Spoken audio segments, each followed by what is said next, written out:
So I think we're going to try and get back into it. What does that mean? Here's my recap. Laura thought we were going to talk about gratitude journaling and gratitude.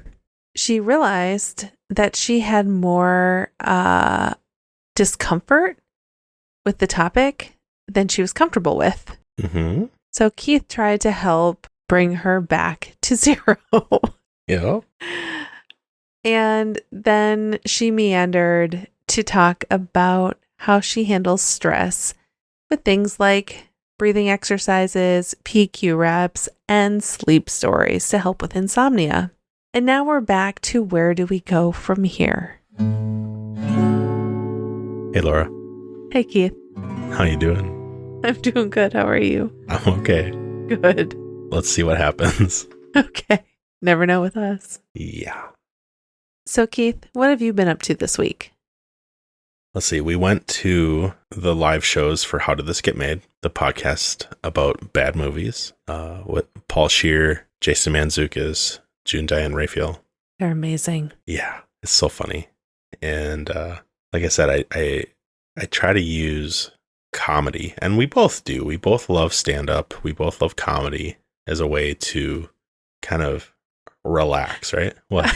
I'm laughing because you're like, what do you want to watch? What show do you want to watch? I'm like, comedy. Yeah. And you're like, I'm okay. like, Because okay. I know all the comedy in the world. Right. No, well, it's surprising to me because I'm like, oh, Comedy. sweet. I'm like, I love watching stand-up. You do kind of have to check in with me, though, because you're like, do you think this is even funny? Because I just sit there with no laughs. Yeah. I don't know why. You don't even say that's so funny. You don't even do that. I don't. I just sit there and take it in And like I'm a sponge. I'm like chuckling or giggling. Oh, you giggle the whole time. You're And- like snorting. So anyway, so we went to the live recordings, or I went to both shows. Went with my buddies, Ty and Eric, to the Friday night show, and then with you and my sister to the Saturday night show. Yes. Friday night show, about maybe 20 minutes into the show, all the hosts were talking about something, and we're like, no, the audience is like, no, it's this satellite. And Paul looks right at me from the stage, and he comes off the front of the stage, puts a mic in my face, and is like, all right, tell us. What's your name? Tell us. I'm like, oh.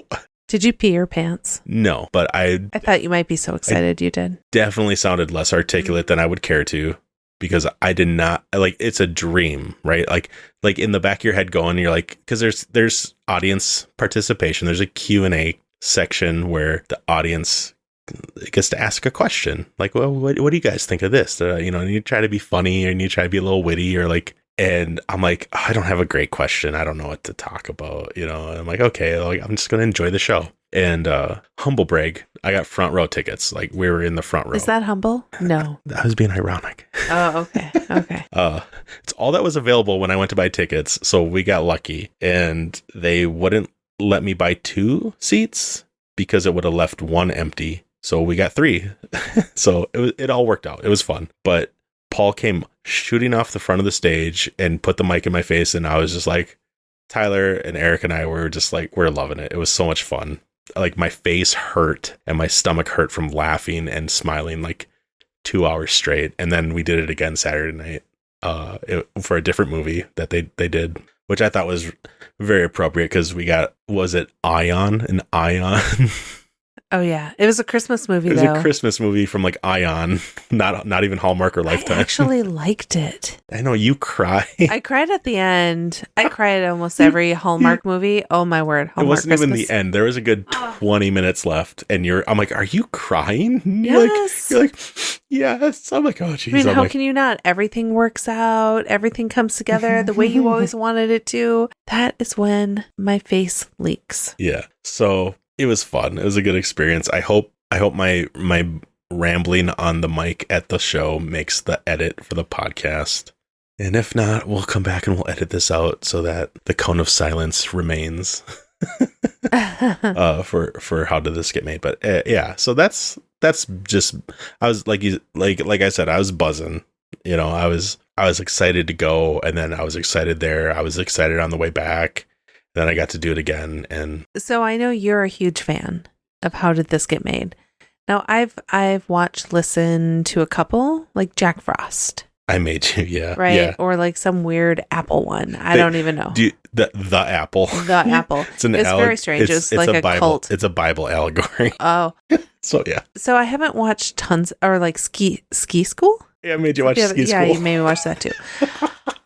Not the best films. No. But after we went to the show, was it early this week? Yeah. We watched Drop Dead Fred. So whoever hasn't watched Drop Dead Fred, it's very disturbing and also very amazing. Well, they show, because at How Did This Get Made, they showed a little short, because Drop Dead Fred was filmed in the Twin Cities. Yeah, it was. So anyway, because I couldn't remember if I'd seen the movie when I was younger. I watched that all the time, and watching it as a 40-year-old is very disturbing, actually. There's a lot going on. I'm not trying to recreate How Did This Get Made, but I will say I am Team Fred. And I realize I'm Team Fred also. Yeah. You were Team Sanity before, but now you're Team Fred. Because I thought I had seen the movie, and it seemed to make sense, like listening to the episode. But now, seeing the movie as a 40-something, the movie's better if you're Team Fred. Totally is. And I will say, one of the things I completely forgot is that Carrie Fisher has a houseboat. And it wasn't a houseboat, it was a house ferry. It was a house ferry. It was a ferry boat. It was a river ferry, yeah. It was a river boat. I mean, of course she would have a river ferry. So that was great. That was the highlight. I digress. That was the highlight of my last week, and it was a parents' night out for us. We got to go to a nice dinner with my sister. Oh my goodness. A great steakhouse that she recommended. We kind of did it up. It was expensive, but it was worth it. We don't do that very much. No. I love when I can go to a restaurant and order a steak and have it come out the way I ordered it. When I say medium, it comes out medium. I'm like, you had me at how you cooked it. I have no idea. I was going to say it. You had me at hello? No, that's not right. That's a different movie. So I got the surf and turf because I wanted to try a little bit of everything. And can I ask you a question? Were you a little disappointed it came with one scallop and one shrimp? Yeah, but I also was pretty sure the way it was worded, I'm like, oh, I think I get a shrimp and a scallop. So I have to say, my Applebee's brain. Oh, yeah. Came in, I was like, what do you mean? Or my Red Lobster brain came in and was like, what do you mean you don't get a side of 7 to 10 shrimp? Right. And 7 to 8 and an Admiral, whatever it's called. Admiral's Feast. Yeah. Right. The thing that I can't order ever again as a 40-something. No. My body just can't handle it. And rightfully so. That is true. The fact that the scallop was cooked to perfection and the shrimp was cooked exactly how it should have been. And same with the steak. If I'm going to have that stuff, I want it to be done the best way. And it was done really worth well. Yeah. And the old fashions. Oh. Yeah, they were good. Yeah. Not as good at a true supper club. They weren't, the Wisconsin way, right? Brandy old fashioned. Right, it wasn't a brandy old fashioned. It wasn't a brandy old fashioned. So that was the only demerit I give them. Demerit. It was elevated. They elevated the old fashioned. Yes. Come on. How was it elevated? Well, the cherries were amazing. Oh, yeah. I don't even know what they're called. Your sister knew, though. But I was like, whoa, these cherries are actually good. They were really, they were, I don't even know. They were good. We're rambling about stuff that nobody cares about. All right. Yeah. So what are we going to talk about today? Oh, gosh. So I thought I had an idea of what I wanted to talk about. I went to this weekend a workshop all on journaling. Mm-hmm. I've been reading John Acuff's book, All It Takes Is a Goal. It's got a big highlighter on the front. It's his new book that just came out. It talks about best moments, right? Exactly. What are your best moments? And so I thought, okay, so I think it might make a lot of sense to talk about journaling and specifically gratitude journaling, because your best moments, that's what John Acuff says. What are those small moments, those big moments, those experiences, those people that really you're thankful for? And then the workshop I was a part of about journaling and how to be a good journaler and just to journal talked about gratitude journaling and how do you know when you're doing gratitude journaling? How do you battle fake ass gratitude? I love the verbiage they use in this group you're part of. I love so it. Funny. It's amazing. It's an interesting contrast between Like, cause like you kind of have your little group. Sorry. Yeah. You have your group. Yeah. My ladies. Yep. And where you're doing such similar work that I'm doing in like my space and in my groups. Yeah. And we talk about such similar things, but then like I get to hear like the way they say stuff, and it's like it's fun. I love it. So the title so the whole area, so they engage with a lot of Jon Acuff stuff. And I love that, by the way. Yeah, I do too. They're thick as thieves. But best moments list was in this workshop for me, but the title over it, it's not just the big shit. Yeah. And so, I mean, it's really talking about how do you be thankful, not just for the big momentous things, but the small things too. So I thought it might be interesting to talk about gratitude journaling because, and the reason why, so bear with me on this, but the reason why is it seems like it should be something that's a really easy concept. That you have things that you're grateful for, that you want to capture. It's a really great practice. It brings your energy up, right? But I really struggle with gratitude journaling. And it's not because I'm not grateful for things. I'm so happy and grateful for my life and my family and my experiences. But I find it like really a struggle. I end up just like basically doing like a bulleted list, and it doesn't feel very meaningful to me. I don't know. Do you ever spend time doing journaling all around gratitude? Like just focus on that? Not really. The only time I've really done it is part of like the 5-minute journal, I think, where it's like just 3 things, like list 3 things that you're grateful for. And so I get what you're saying, because for me, it's been, so say I'm trying to cram that in, right? I'm trying to journal. I'm trying to do all the things, right? Like that we've talked about, where I'm like, I want this practice, right? This daily practice where I journal and I get up and I get my morning walk in and I have a good breakfast and I, get my coffee and I do my writing, all this stuff. And so part of me doing that before was the 5-minute journal. I'm like, oh, that'll be a good way for me. It's supposed to be quick and a good way to form a habit. And I would end up writing like you, child 1, child 2. Those are the 3 things I'm grateful for. And so it wasn't. You can't argue with that. Right, exactly.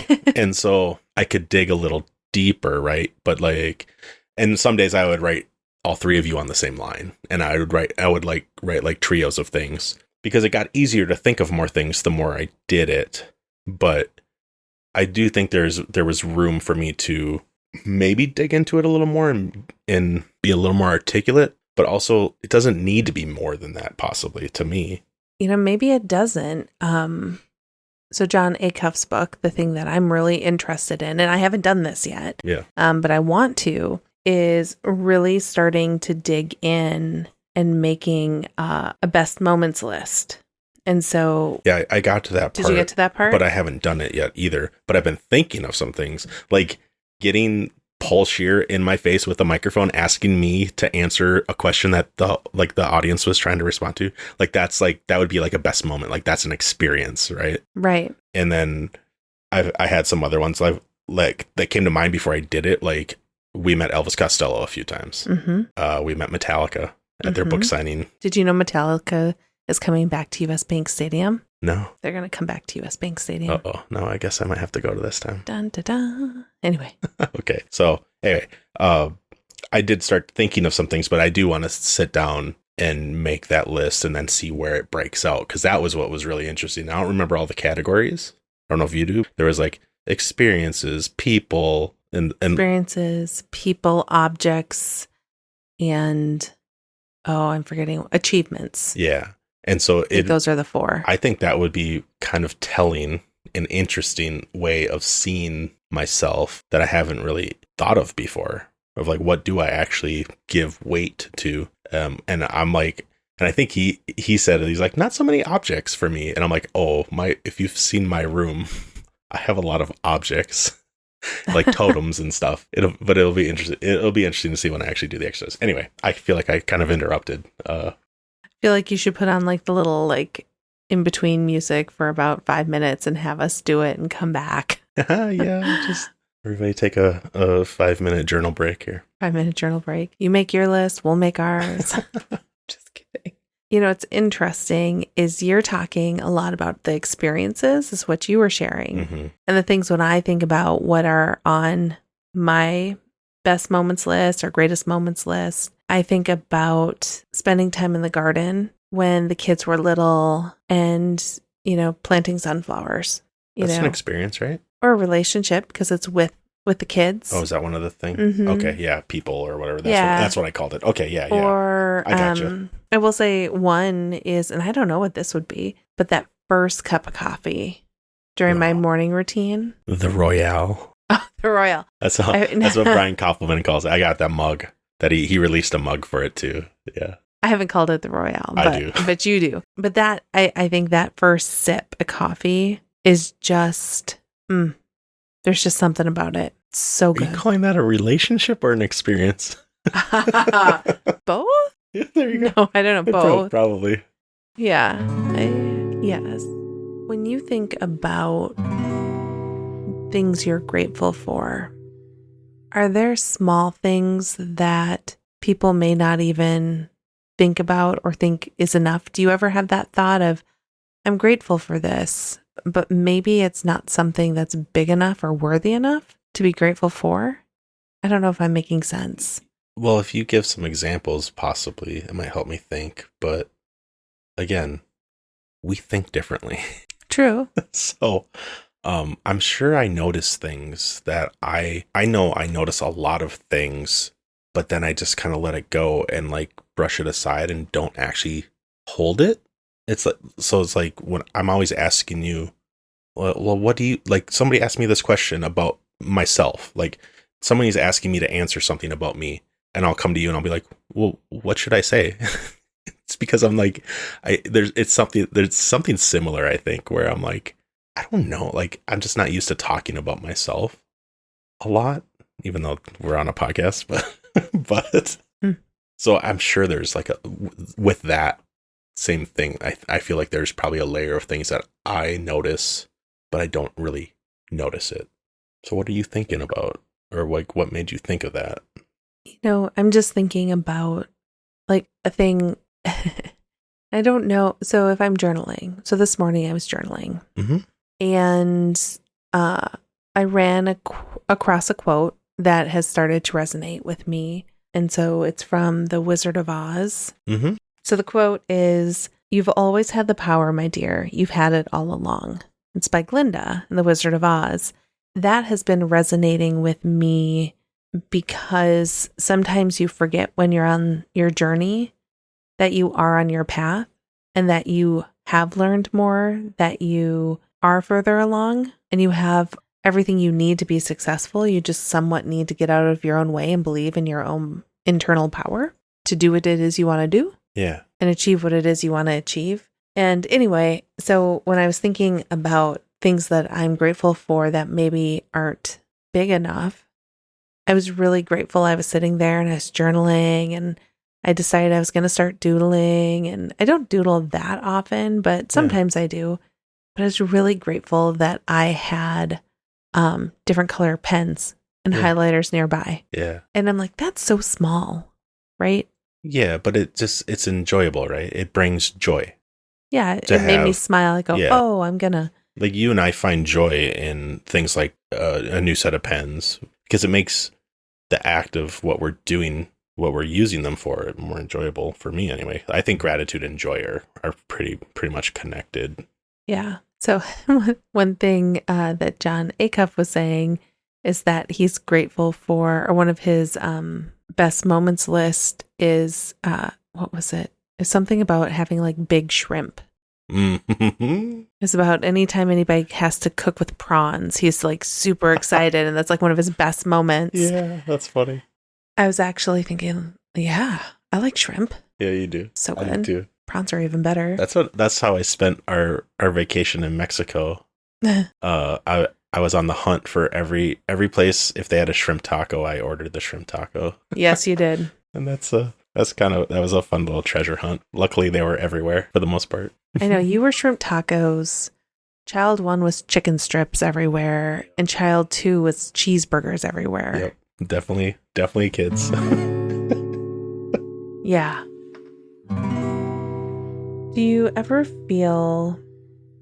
I just feel so jaded on this topic, and I don't know why. So you're feeling I feel like you're feeling a lot of pressure to get gratitude right. Yes, that's it. Because what I was going to say, and then I felt very, maybe like I should not say it. Self-conscious. Yeah. Is you ever feel like you should be putting things on a list for gratitude, but with the caveat like, well, it should be on here. Yeah. Yeah, no, I know. I think a lot of people understand where you're coming from. I think there's something too of it's not the same as, but it's like the opposite of like, well, what do I have to complain about? Mm-hmm.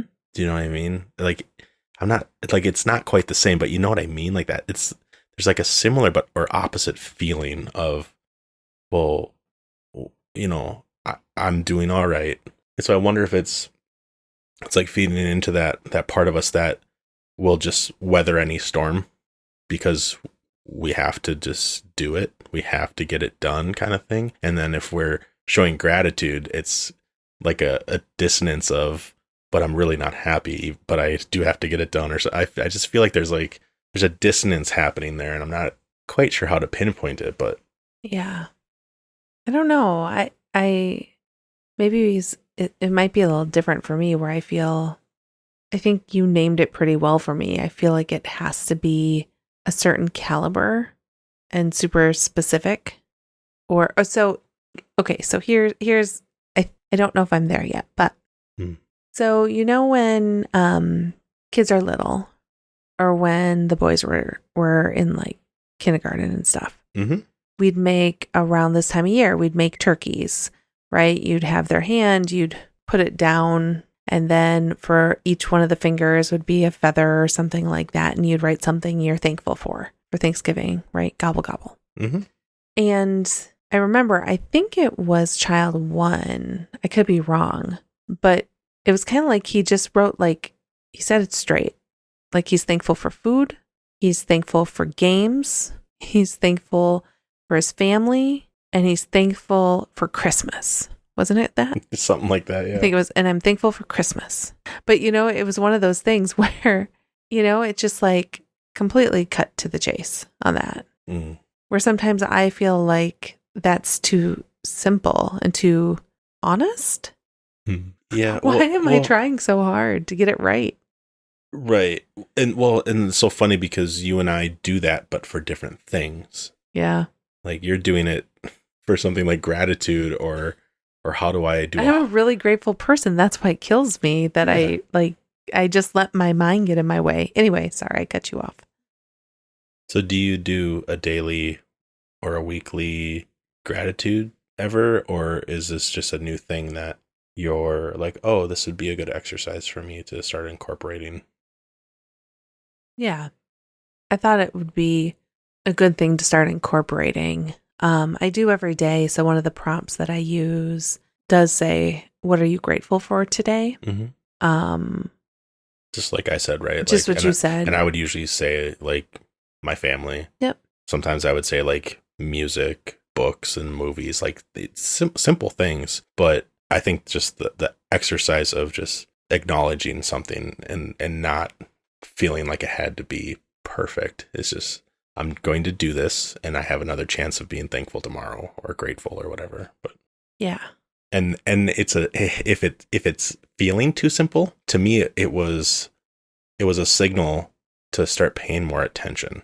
Cuz kind of like what you were saying earlier is like, are there like little things that you just kind of notice? And I'm like, I mean, maybe to me, like if I see like the sun shining in a certain way and casting a shadow, like on my walk, the sun was casting a shadow across some fence posts, and the shadows lined up perfectly with where they marked on the pavement the spray paint line to where the post should go. Mm-hmm. And I just kind of stopped and I stood there and I looked at it and I'm like, how could they spray paint in a straight line that would line up with the way the sun would cast a shadow and the fact that I would show up here at the certain time of day that happens and see it. And so to me, that felt like a little bit of like a gratitude or like a joy or like a little bit of awe. So I'd notice little things like that sometimes, but then I just kind of let it go. But like that one's kind of stayed with me. Yeah, there are those moments. I find, what's interesting, what's coming to my mind is I think a lot about nature when I think of those moments, like the one you just described. It's a little bit like, I think this is all connected, but it's like, it's a little bit of wonder and joy and thankfulness is similar to gratitude. So I think it's all something to take note of and to even, you're saying like, oh, I'm going to journal about this. It's kind of a good way to hold yourself to noticing more. And I think it can be that simple and it's okay. And you don't have to judge what you're noticing, but the fact that you're working on noticing more and noticing more positive things, it's probably really good for yourself to experience that. Yeah, again, I mean, I think it raises your energy, your mood. Yeah. So I think the thing I'm thinking about is I thought this would be an easier thing to talk about than it is. And I'm not sure why, if I'm getting stuck in my own way, or, I mean, to be perfectly honest, maybe there's a part of me that, this is going to sound so bad, but I feel like I'm a really grateful person and I know it in my core. So why do I need to do the exercise of writing it down? Does that make sense? It's weird though, because there's a resistance there. Yeah. But again, I love so much of what is my life and who's in my life and how we show up for each other. Yeah. So that's where I'm perplexed, maybe a little bit. Does it just feel like a little self-indulgent because you're just grateful for what you already have, or why would you constantly write down things that you're like thankful for? Or maybe, or maybe this is what it is. Maybe this is it. So the script that always runs in my head is that you have a lot on your plate. Your schedule is full. There's a lot going on. Blah, blah, blah. Sorry, you didn't need the blahs. And because of that, I am so grateful for everything people do, most part, in my life and in my work life. But I don't always have the brain space and wherewithal to officially send a thank you note, officially remember to send the email, or remember to send a thank you email or letter or card or a phone call when I'm in a place where I can actually do those things, right? I think of them when I'm driving. I think of them in the shower, like times when I don't have the means or the ability to. And I think I'm letting myself off the hook a little bit because I know that there's always time in your day where you can peel back time you're spending on social, time you're spending puzzling or whatever it is. And perhaps spending time reminding myself of why I'm grateful for things in my life. Maybe you're right. Maybe I feel a little like it's self-indulgent because what I should be doing is what I genuinely want to do, but don't have or haven't made. It's a better way to say it. Haven't made the space or dedicated time to let others know how thankful I am. So why would I spend time journaling on gratitude for me when I can't show up for others and do that? I feel like I should do that before I pat myself on like, you should be thankful for this. I'm going down a rabbit hole. No. Here we go. All right. Settle. So I've talked about this before, and I think you agree. You need to take care of yourself so you can take care of others. And if you don't take care of yourself, you're not going to have the capacity to take care of others. And so thinking about gratitude for your situation, if that's filling your cup, keep doing it. And on the other hand, if you feel like you're lacking and you're seeking to share gratitude, start doing it. And there's no right way.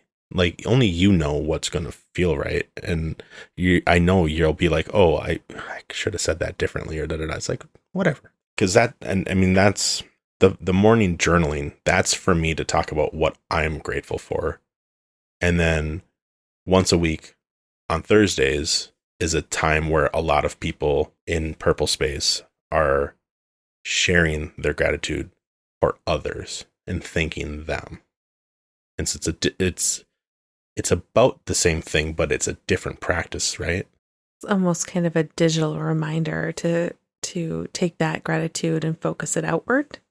And I don't do it every single Thursday because it is a little daunting, but it's another way of showing up for people. And right. But so maybe if you're not feeling it, it's like, well, how can you show up for yourself so that you have the energy to show up for others?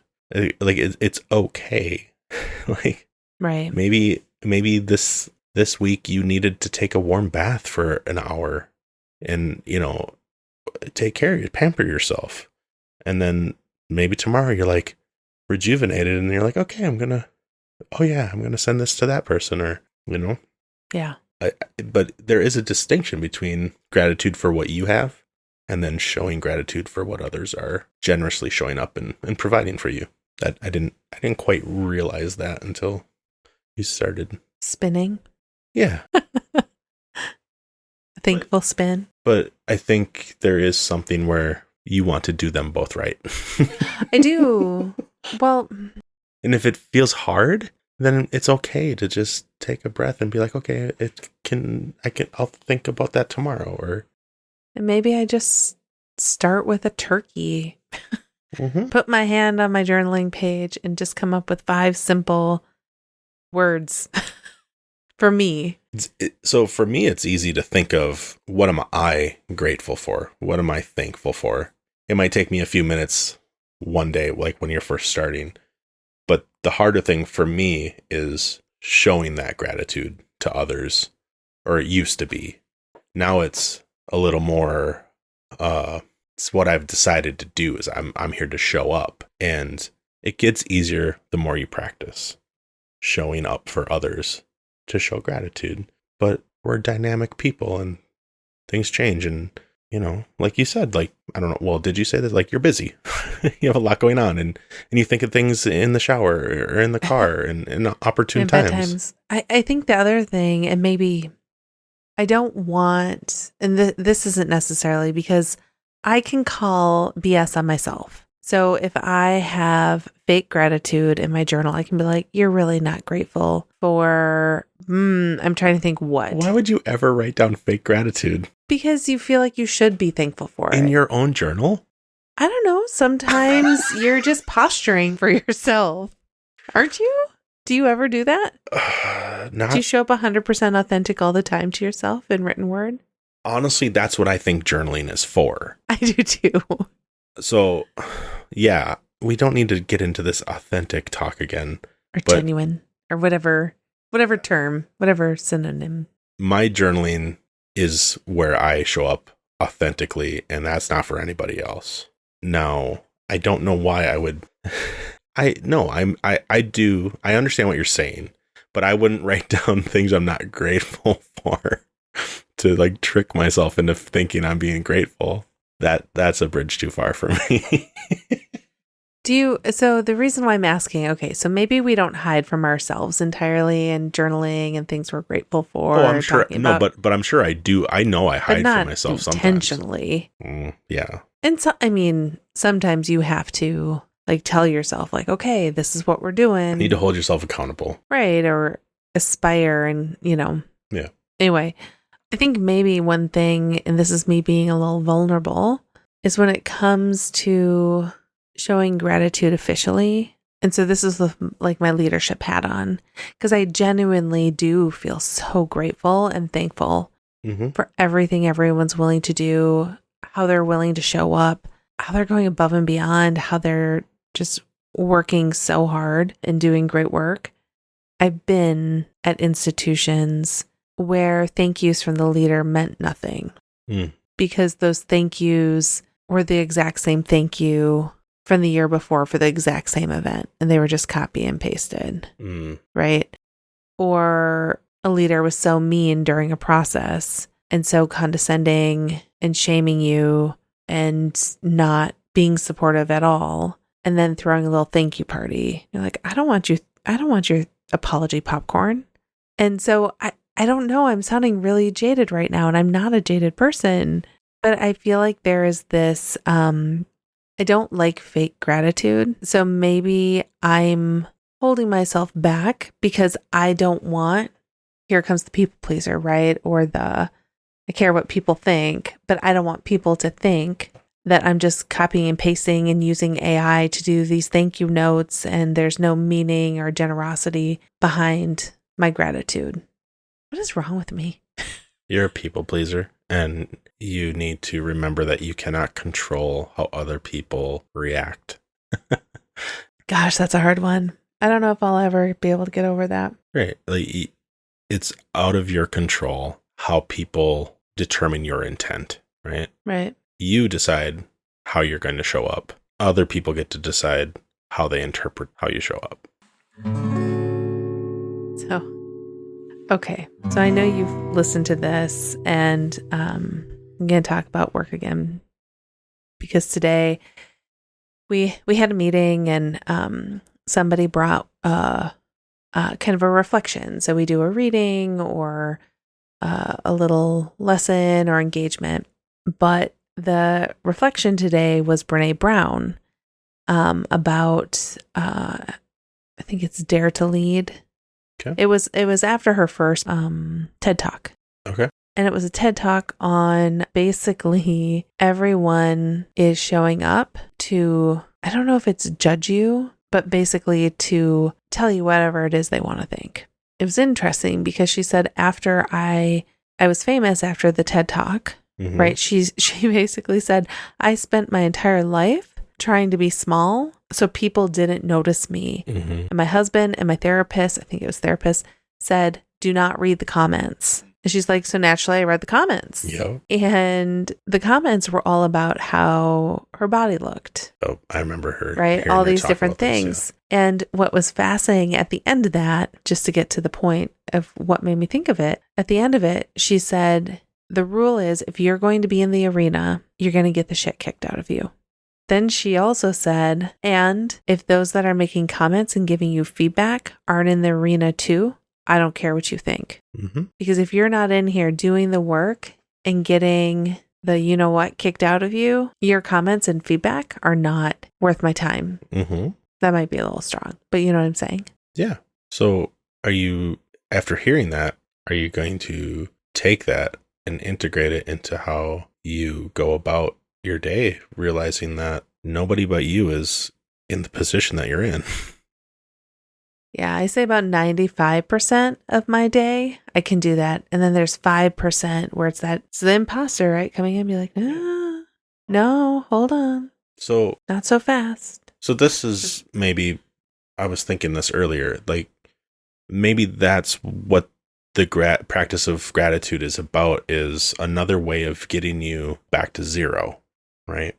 That idea, remember when we were listening to Stephen Tobolowsky a lot, his podcast? Oh gosh, I love that. Tobolowsky Files, great stories. But he's got one where he's talking about, because he's an actor, and how an actor needs to get back to zero to reshoot a scene. And so that's how I think about, if I'm energized or I'm depleted, and then that combines with like Seth's Icarus deception, right? Like don't fly too high, but don't fly too low, right? We always hear about the don't fly too high or you'll get burned, but we forget about, well, if you hold yourself down too far, you're going to drown, right? And so I'm always thinking of, it's a balancing act, right? Like, because you're going to have highs, you're going to have lows, and you're going to have to learn how to shift and balance. And it's an active practice. And that more balanced zero to me is where I want to spend more of my time in the middle of my demeanor and how I am when I'm getting input,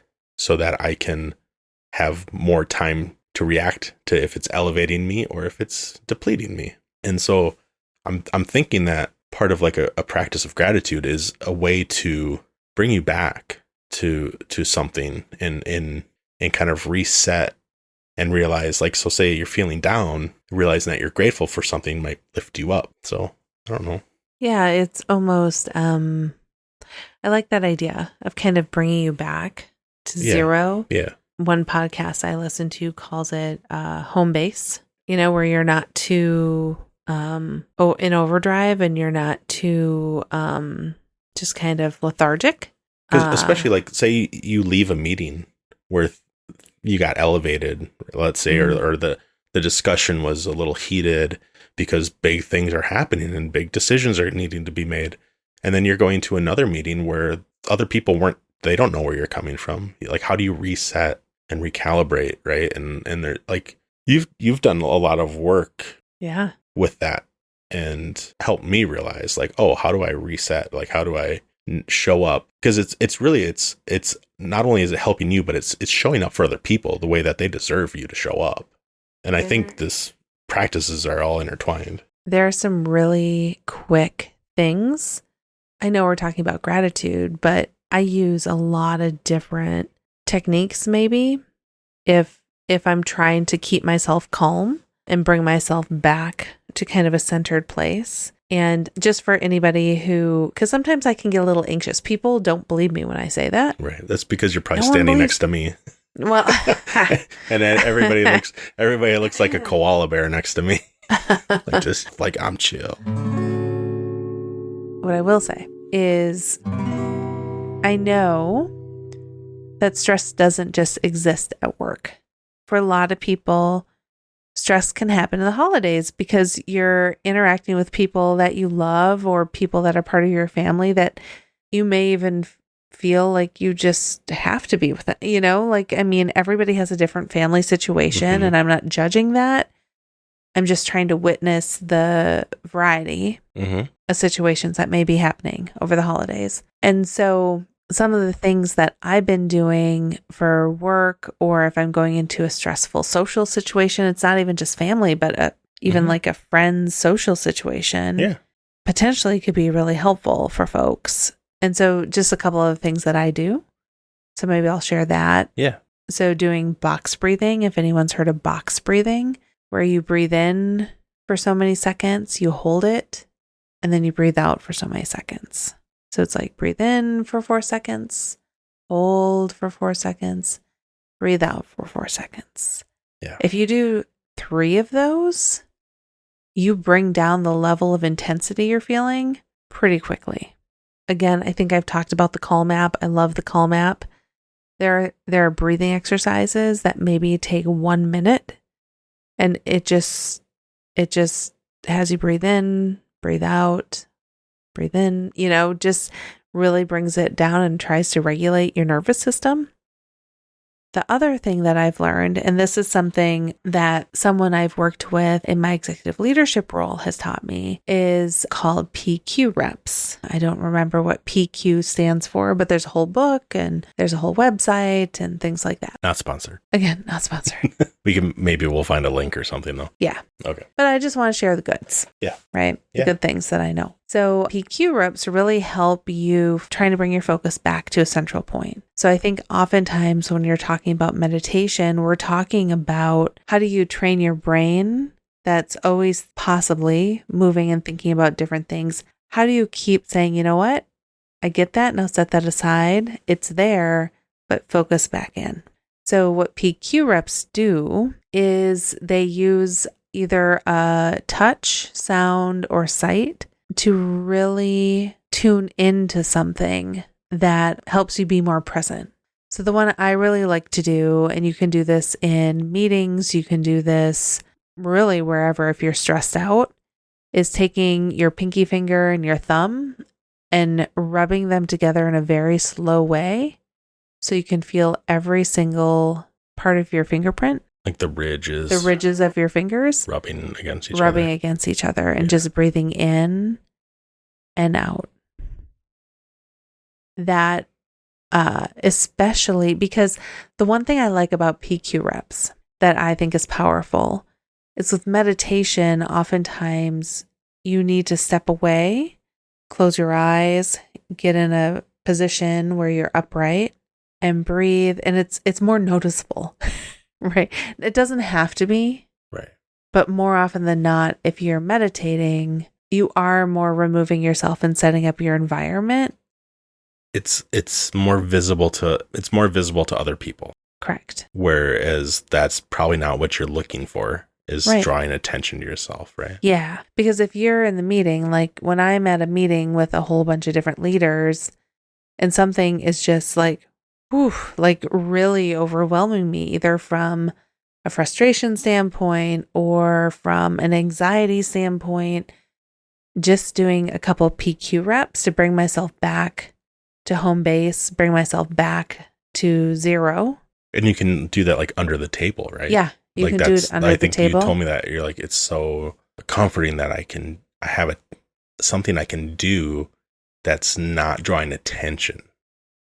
So I would absolutely, if you're somebody that needs a tool of how to center yourself amongst other people, Yeah. I mean, and I think this could work at a family gathering or something too, right? If you're stressed out or you're like, I can't believe they're saying that again. Instead of focusing on that, being able to really bring yourself centered could be helpful. Yeah. The other thing, and maybe this is the last thing. Well, I have two, maybe more. Okay. Is that okay? Can I do two more? Sure. Okay. It's our show. So the next one is called tapping. And so this is what I learned as part of a group. And tapping is where, and you can look it up on YouTube or anything like that, but it's really taking your finger and tapping on the back of your arm, on your wrist. If you, I know a lot of people, I'm not cool enough like Keith to have tattoos like on my arms. Like Keith, you could like, if I'm looking at your arm, you could be like, oh, I'm going to tap my lighthouse there. Or the Northern Lights. I'm going to tap the Northern Lights. That's way up there. That would draw attention. There you go. That would draw attention. The point is you can like put your hand on you and just like gently tap. So people don't even need to know that you're tapping. Right. But again, it's bringing your focus back to a central place. So you're able to take yourself out of the emotional moment and try and recenter yourself in real time. Mm. So I think tapping is really interesting. And then the last one that I'm going to share, and this one's maybe more, if you've done the tapping, you've done the PQ and you're like, bah, and you're just still like really elevated is maybe what I'll say, because we all get there, right? Where you are just on edge a little bit, anxious. I know anxiety is real. I know that's something that I've worked through, right? And continue to work with. You're processing everything at a high level, right? Right. That's exactly kind of how I get. Yeah. Everything, even though it may not seem loud to other people, feels loud to me. Right. It's like the way I interpret things sometimes. Yeah. So the one thing that I've learned is that you can just put your hand on your heart and take a deep breath in and a deep breath out. It seems silly, maybe. And then just say, I am safe. I am safe. And I found that really grounds me, especially when I'm in when I have high levels of cortisol going. Or if I'm walking into a meeting that I have to speak to a couple hundred people, or I'm walking into a meeting where I know that I'm going to have to take a different viewpoint and have to disagree with someone and say it in a way that isn't rude, but clear. And so I will do that. I mean, you can do it in a bathroom stall, a car, your office, any of those things. That's really interesting. That the hand on the heart, because somebody commented to me that they've seen me do that on Zoom calls. Really? And I do it when somebody says something that resonates with me, and it's usually like me acknowledging like, oh, that really touched me. Feel that, and I don't realize I do it until somebody noticed it and said something about it, and I do it more often than I think, and I've noticed I do it like at concerts. When I'm really feeling. Yeah, you do. I noticed that you did at the LP show. So I realize I do it, but I don't. I'm not doing it on purpose. It's just like, and so it's there's an interesting connection there where I think I can maybe tap into that. If I'm feeling stressed or anxious, I can tap into that physical, what do they call it? Like somatic. I've heard that. I think you're right. I'm hearing that a lot. It's just a way of like getting more in tune and in touch with like a grounding of yourself, right? And so it's really interesting that you brought that up, because I really didn't notice I did it so much as somebody noticed it, but it was a signal to them that I was present and that I was acknowledging. It's just I don't always do it with words, but anyway. Yeah. No, but I think the one thing that does is it connects your body with your mind, because you're thinking, right? Yeah. But then I also think it's like body, mind, and soul. Yeah. Right? It's like an acknowledgement. It's how do you align them all?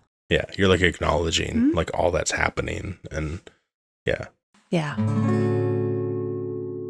So when we started, I thought we were going to talk about gratitude journaling. Yeah. But I feel like what we talked about was more powerful and maybe helpful. I hope so. But I do think that gratitude is really important. Oh, yeah. I will say I struggle writing about it. Mm-hmm. I want to do better at gratitude. Yeah. I want to get an A+ in gratitude. So it sounded like I want a gratitude better. I want a gratitude better. No, but the thing is, I feel like so much of my gratitude is stuck in my head. Yeah. That I want to be more present. And it does remind me, because we're moving into Thanksgiving week, right? And there's part of me that I think I'm realizing in our conversation, and I know we haven't talked super deep about gratitude, but I think that I'm overthinking it. Yeah. And when I was working through our gratitude camp, or not gratitude, it was a journal camp, but we talked about gratitude journaling. Mm-hmm. We talked a lot about being honest with what we are thankful for, not faking it, right? Like not having fake gratitude, which seems silly, but I can see how that transpires, because it's, everyone's trying to have the gratitude somewhat they think they should, like #blessed, right? Yeah. I do think I'm #blessed. I think a lot of people do. Mm-hmm. But I also think there's a lot of like keeping up with the Joneses with some of it. Yeah. Yeah, exactly. Exactly that. Like some of it's a little performative. Yeah, it can be. Yeah. Right? And then you don't feel like you are enough either. Yep. Because you don't have the gratitude and the blessings other people have, but you do. Yeah, comparison comes in, right? Yeah. So that's kind of you're supposed to be thinking of how are you thankful, how are you grateful, and then comparison kind of comes in, right? So yeah. Or it can come in. It can. Yeah. And so I feel like as we've been talking, the thing I've been thinking about is, wouldn't it be beautiful if you were able to, or you just simply journaled, included gratitude in that, you didn't pressure yourself to make it be something that you thought it ought to be, that you made it something simple and pure, like the turkey hand, right? And that you made space for it to be uniquely you, right? Yeah. Something free of pretenses, free of comparison, something that truly was acknowledged to help feed your soul. And at the end of the day, helped reduce your stress too. Yeah. Helps remind you of what's really important, right? Yeah. I mean, I think that is one of the best things you can do to help reduce that stress or bring yourself back to like an even 0 point of realizing, whatever may be stressing me out, that's that, but this is what I'm truly grateful for, and a good way to return to zero. Yeah. Or to help you return to zero. So maybe a challenge for the group, right? And maybe some of you are really great at expressing gratitude or gratitude journaling, but the one thing I'm committed to is trying to identify 4 simple things that I'm grateful for. There you go. 4 things that would fit on like a hand-drawn turkey. I like that. So, I mean, if you're compelled to share, leave something in the comments. And if not, that's okay. You can keep it to yourself and keep it for you because it doesn't have to be for the world to witness. It's still really powerful if you create for just you. Yeah, do it for yourself. It means a lot, and it's vulnerable and generous to share that gratitude with another. And it would make a huge difference for the person that you reach out to. So if that feels safe for you, go ahead and do it.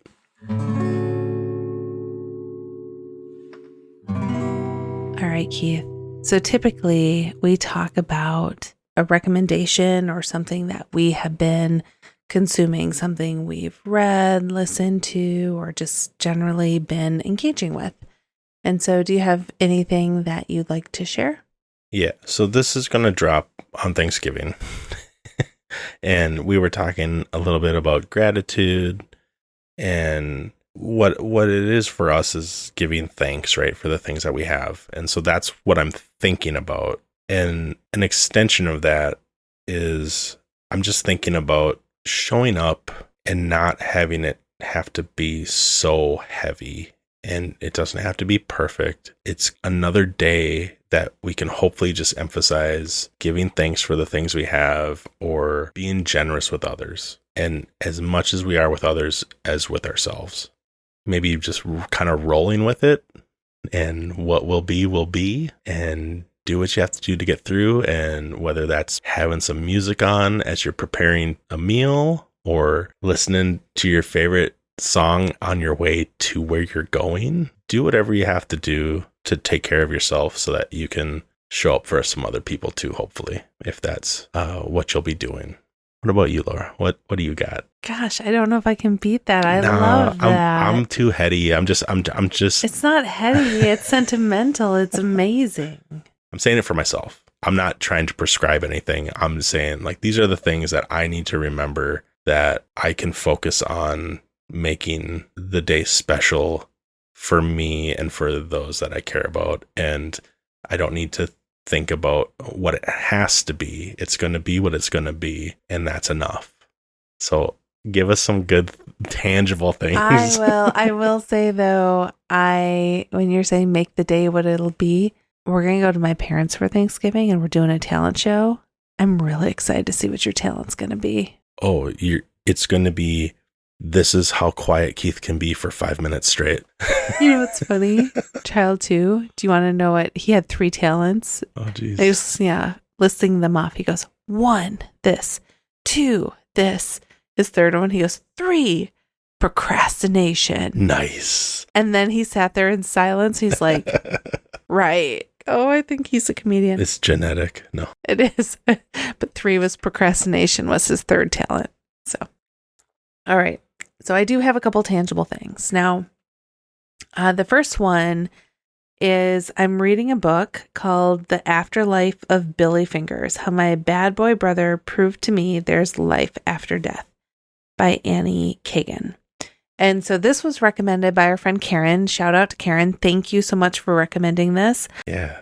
It's I love how it's written. I'm only just starting it. I'm a few chapters in, but it's really interesting. I'm really, really liking it.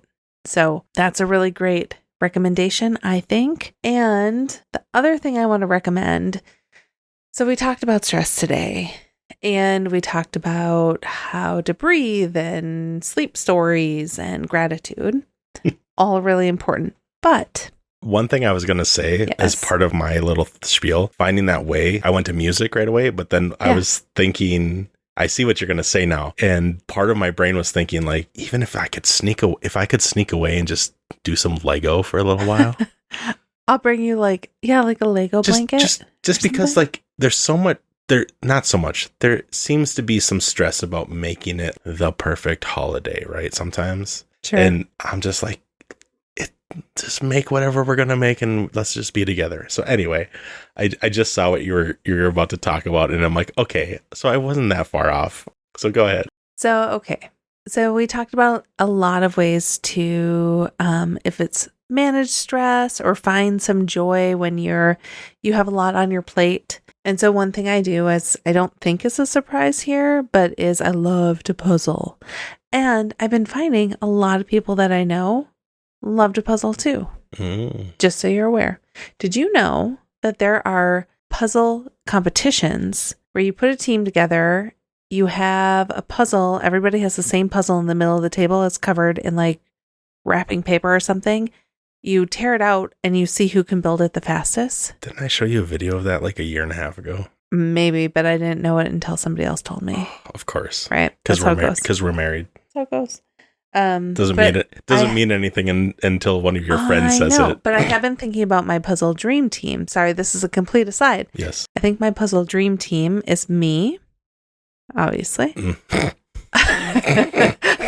Not humble at all. Such a big head. I know. I'm a really good puzzler. Yeah, you are. Probably your mom, right? She would definitely organize pieces. She would, and I'd get them in. Yep. I think Aaron. Yeah. Aaron would rock it. Yep. And probably my sister. Okay. Yeah. Sister or my mom. Probably my sister. Yeah. Yeah. She just sent you a picture of a puzzle, right? She did. She knocked out 1,000 pieces in a day. Like, oof. Go, Jenny, go. Okay. Back to the recommendation, or at least something that I am looking forward to doing.